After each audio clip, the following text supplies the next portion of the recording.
dans l'histoire des grands hommes qui ont changé le destin de leur patrie, peu de noms résonnent avec autant de passion que celui de Giuseppe Garibaldi.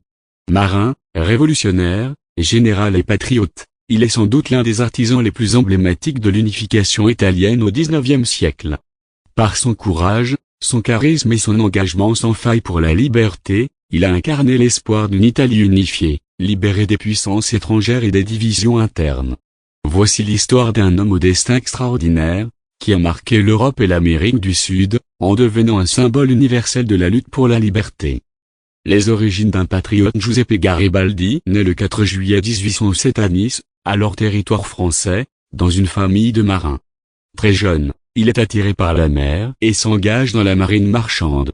Mais au-delà de l'appel du large, c'est surtout la cause de la liberté qui le fascine. Dans les années 1830, il entre en contact avec les idées nationalistes de Giuseppe Mazzini, figure majeure du mouvement Jeune Italie, qui milite pour une république italienne unifiée. En 1834, impliqué dans une tentative de soulèvement à Gênes, il est condamné à mort par contumace et contraint à l'exil.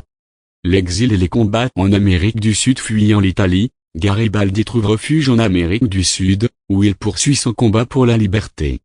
Pendant plus d'une décennie, il participe à plusieurs conflits, la guerre civile en Rio Grande do Sul, les luttes contre la domination espagnole en Uruguay, ou encore les combats pour l'indépendance des peuples sud-américains. C'est là qu'il forge sa légende. Il y rencontre Anita, sa future épouse, une combattante brésilienne avec laquelle il partage la lutte et les champs de bataille. Sa bravoure, son style de commandement audacieux et son uniforme distinctif, la célèbre chemise rouge, font de lui une figure populaire et redoutée. Retour en Italie, le héros de la République romaine en 1848, l'Europe est secouée par les révolutions.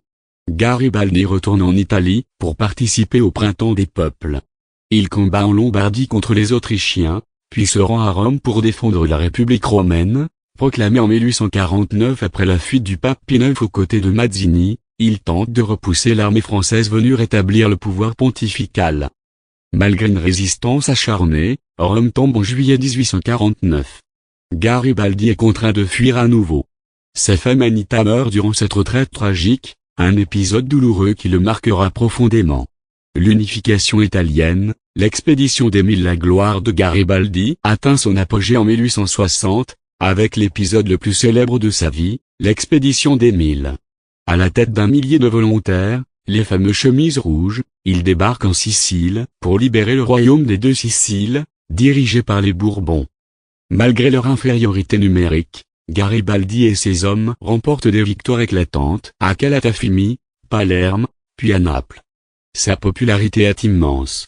Il remet ensuite les territoires conquis au roi Victor Emmanuel II de Savoie, favorisant ainsi l'unification du Sud avec le nord de l'Italie.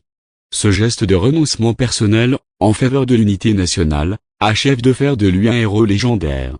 Les dernières campagnes et la fin de vie après la proclamation du Royaume d'Italie en 1861, Garibaldi continue de lutter pour achever l'unification. Il tente, sans succès, de s'emparer de Rome, toujours sous contrôle du pape et protégé par les troupes françaises.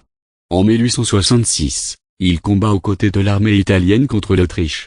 En 1870, il prend part à la guerre franco-prussienne, aux côtés de la Troisième République française, défendant Dijon contre les Prussiens. Sa participation renforce encore son image de combattant international de la liberté. Dans ces dernières années, il se retire sur l'île de Caprera, en Sardaigne, où il continue d'écrire et de s'exprimer sur les questions sociales. Il meurt le 2 juin 1882, à l'âge de 74 ans, entouré du respect d'une nation et de l'admiration du monde entier.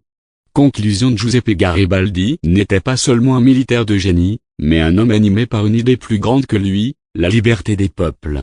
Héros romantique, révolutionnaire infatigable, figure de l'unité italienne, il reste aujourd'hui un symbole fort de courage et de dévouement. Son nom est gravé dans les rues, les places et les mémoires à travers l'Italie et bien au-delà. Et si l'Italie est aujourd'hui unie, c'est en grande partie grâce à cet homme de fer à la chemise rouge, qui n'a jamais cessé de croire que la liberté valait tous les sacrifices.